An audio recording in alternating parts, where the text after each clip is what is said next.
इस वीडियो में कक्षा 6 गणित की 5वीं वर्कशीट को हल करेंगे। वर्कशीट में सबसे पहले आपको तल या पृष्ठ यानी सरफेस के बारे में समझाया गया है। किसी वस्तु के जिस भाग को हम छूते हैं वह उसका तल कहलाता है। जैसे पुस्तक या कॉपी का पृष्ठ, किसी कमरे का फर्श, श्यामपट्ट का पृष्ठ या किसी गेंद का बाहरी पृष्ठ। तो तल दो प्रकार के होते हैं, एक समतल, एक वक्रतल। एक मेज में एक गेंद और एक पुस्तक रखी हुई है। आप पुस्तक पर बल लगाएंगे तो यह पुस्तक मेज पर खिसकने लगेगी, और आप यदि गेंद पर बल लगाएंगे तो यह गेंद मेज पर लुढ़कते हुए आगे बढ़ेगी। तो लुढ़कने वाली वस्तुओं का तल वक्रतल होता है और फिसलने वाली वस्तुओं का तल समतल होता है। उदाहरण के लिए पुस्तक समतल है और गेंद का तल वक्रतल है। वर्कशीट में आपसे एक प्रश्न किया गया है, बताइए किसकी सतह या तल समतल है और किसका तल वक्रतल है। मेज की ऊपरी सतह, तो मेज का जो तल होता है वह समतल होता है, गेंद का तल वक्रतल होता है। तो बेलन की सतह कैसी होती है, बेलन लुढ़कने वाली वस्तु है तो बेलन का तल वक्रतल होगा। वर्कशीट में उसके बाद त्रिभुज के बारे में आपको समझाया गया है। फिर आपसे एक प्रश्न पूछा गया है, नीचे दिए त्रिभुजों में भुजा, शीर्ष व कोण पहचानो और सारणी को पूरा करो। तो पहला त्रिभुज है RST। आपको इसकी भुजाएं, शीर्ष और कोण तीनों लिखकर यहाँ पर दी हुई हैं। अब आपने दूसरी आकृति और तीसरी आकृति को देखकर सारणी को पूरा करना है। तो दूसरी आकृति में सबसे पहले हम त्रिभुज की भुजाओं के नाम लिखेंगे। तो यहाँ पर एक त्रिभुज दिया गया है AQR और दूसरा त्रिभुज है लेकिन यहाँ पर नाम नहीं दिया गया है। तो हम त्रिभुज AQR का विवरण यहाँ पर लिखेंगे। त्रिभुज की एक भुजा है AQ या इसको आप QA भी कह सकते हैं, और दूसरी भुजा है QR या RQ भी आप इसे कह सकते हैं। तीसरी भुजा है AR या RA। त्रिभुज के शीर्ष हैं, पहला शीर्ष A, दूसरा Q, तीसरा R। और त्रिभुज के तीन कोण, पहले हम कोण A का नाम लिखते हैं। तो कोण A का नाम जब आप लिखेंगे तो शीर्ष A को आप बीच में रखेंगे, तो कोण A को हम बोलेंगे कोण RAQ या कोण QAR। दूसरा कोण इसे हम ले लेते हैं कोण AQR और तीसरा कोण ARQ या QRA। इसी प्रकार दूसरे त्रिभुज में पहली भुजा हो जाएगी JK, दूसरी भुजा KL और तीसरी भुजा LJ या JL। और त्रिभुज के शीर्ष हैं JK एंड L। और त्रिभुज के कोण J का नाम हमें लिखना है, तो J को आप बीच में रखेंगे, कोण KJL या LJK। और दूसरे कोण का नाम कोण JKL और इस कोण का नाम हो जाएगा कोण KLJ।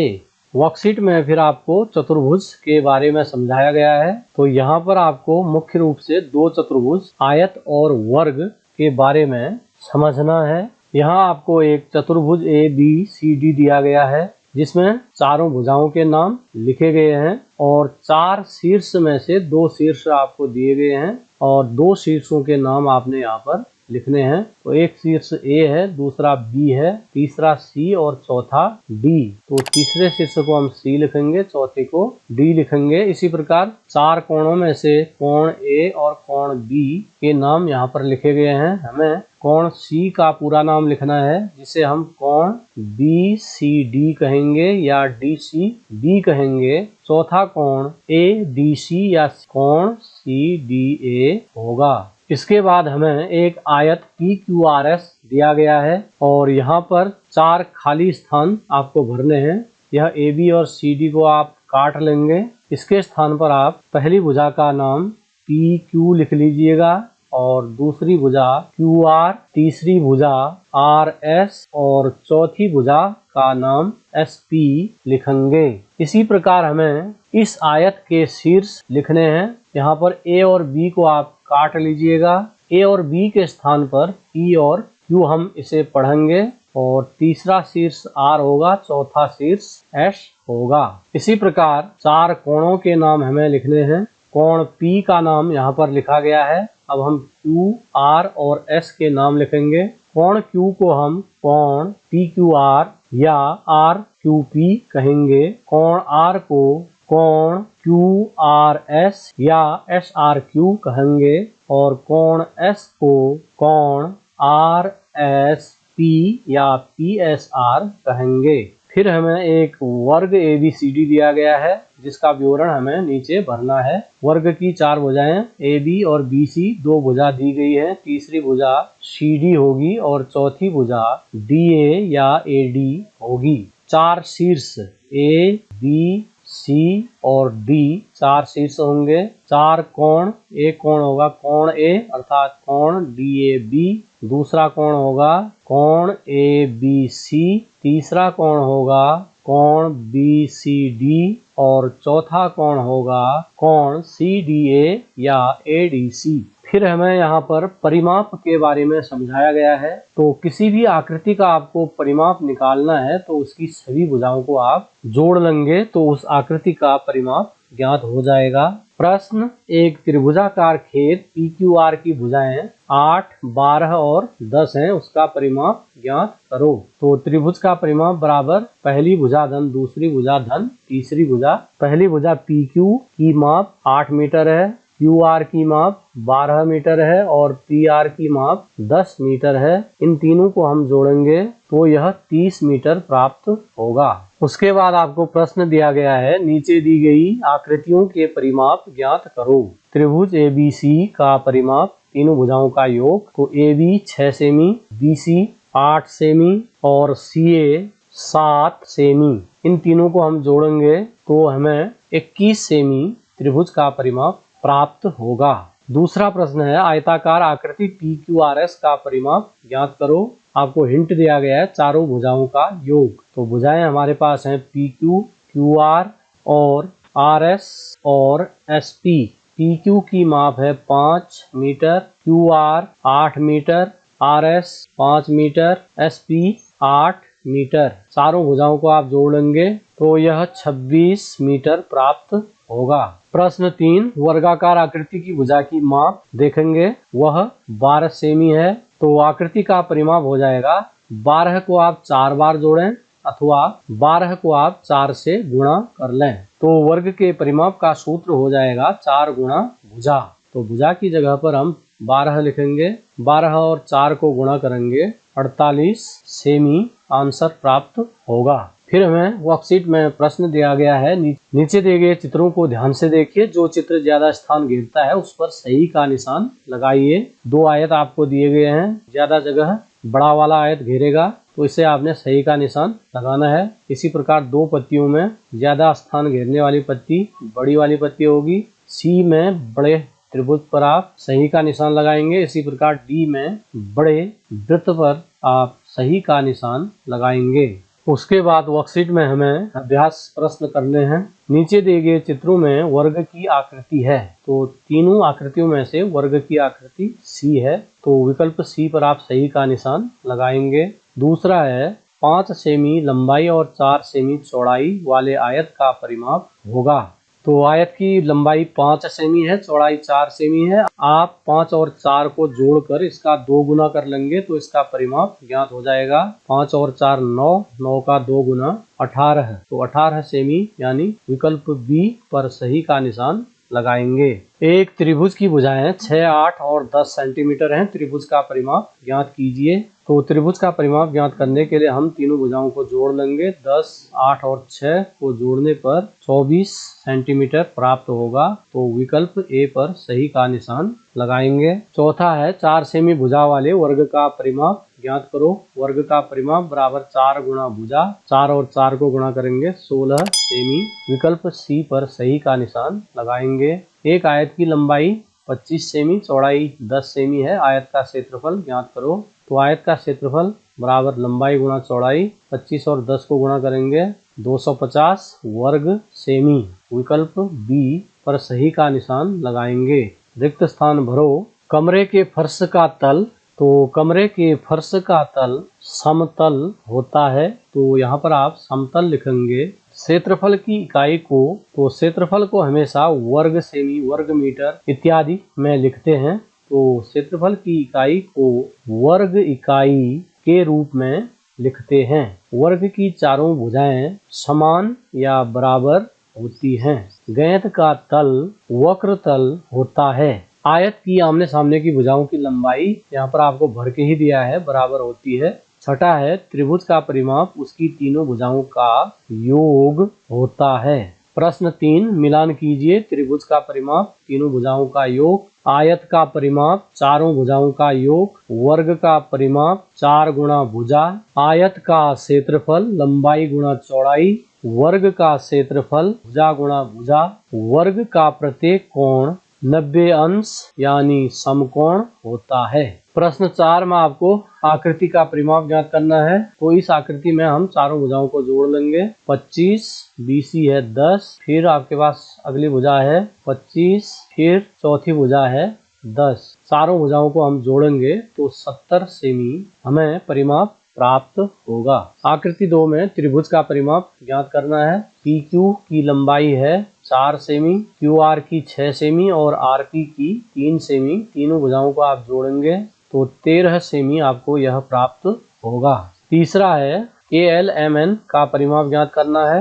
LM की लंबाई है 7 semi, MN 7 semi, NK 7 semi और KL 7 सेमी। 7 को 4 बार आप जोड़ेंगे 28 सेमी आंसर। चौथा है इस आकृति का आपने परिमाप ज्ञात करना है। तो इसके प्रत्येक रेखाखंड को हम जोड़ लेंगे। 8 semi, 6 semi, 2 semi, 4 semi, 6 semi और 2 सेमी। इन सबको हमें जोड़ना है तो जोड़कर यह 28 सेमी प्राप्त होगा।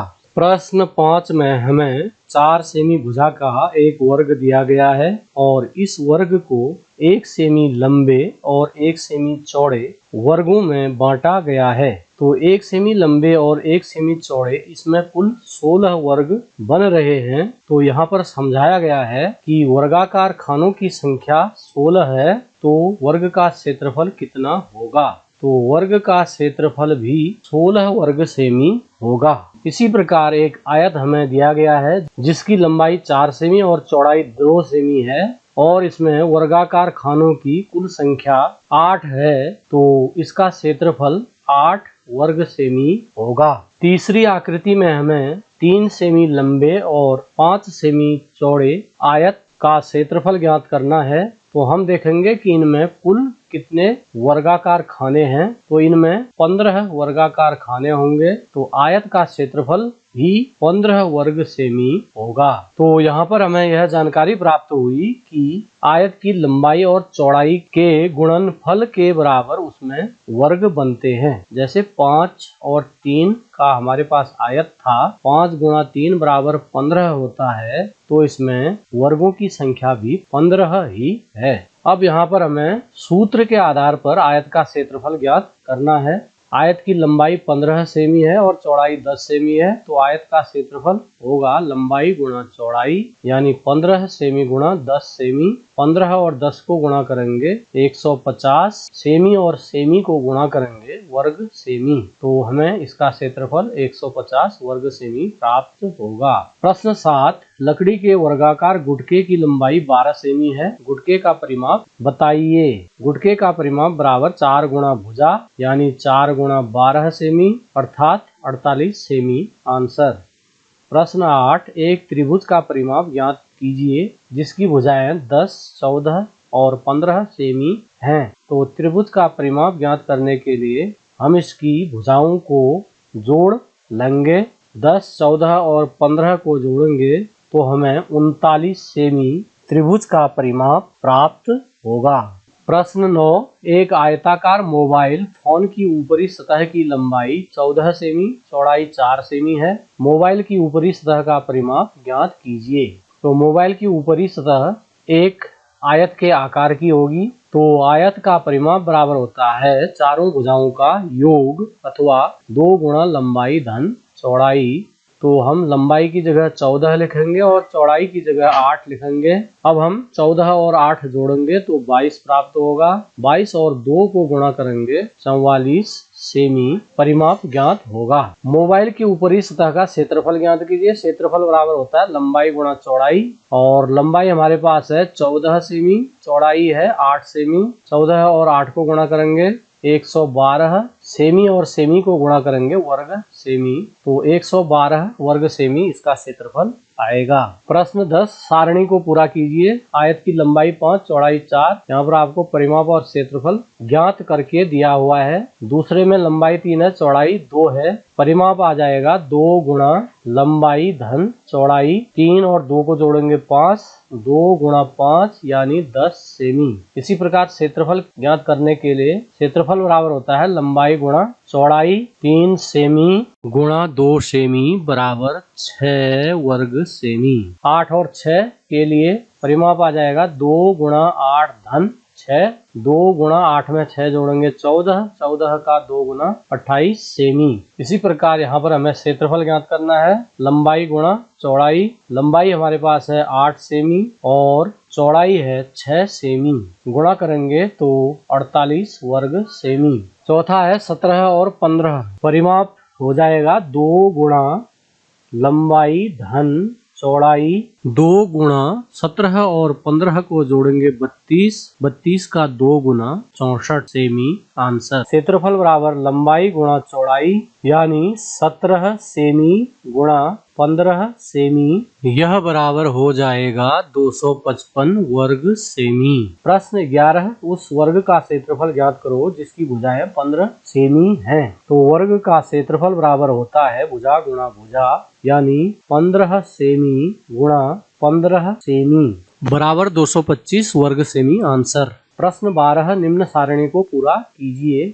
5 सेमी वर्ग की भुजा है, इसका परिमाप ज्ञात करना है। तो परिमाप 4 गुणा भुजा यानी 4 गुणा 5 20 सेमी, और क्षेत्रफल के लिए आप भुजा और भुजा को गुणा कर लेंगे। 5 और 5 को गुणा करेंगे 25 वर्ग सेमी। 10 मीटर भुजा वाले वर्ग का परिमाप होगा 4 गुणा 10 यानी 40 मीटर, और क्षेत्रफल होगा 10 मीटर गुणा 10 मीटर यानी 100 वर्ग मीटर। 12 मीटर भुजा वाले वर्ग का परिमाप होगा 4 गुणा 12 यानी 48 मीटर, और क्षेत्रफल होगा 12 गुणा 12 यानी 144 वर्ग मीटर। प्रश्न 13, एक मेज की ऊपरी पृष्ठ की माप 80 मीटर तथा 5 मीटर है। मेज के ऊपरी पृष्ठ का क्षेत्रफल ज्ञात कीजिए। तो हम लिखेंगे मेज के ऊपरी पृष्ठ का क्षेत्रफल बराबर लंबाई गुणा चौड़ाई, तो 80 मीटर गुणा 5 मीटर को हम गुणा करेंगे तो 400 वर्ग मीटर मेज के सतह का क्षेत्रफल प्राप्त होगा।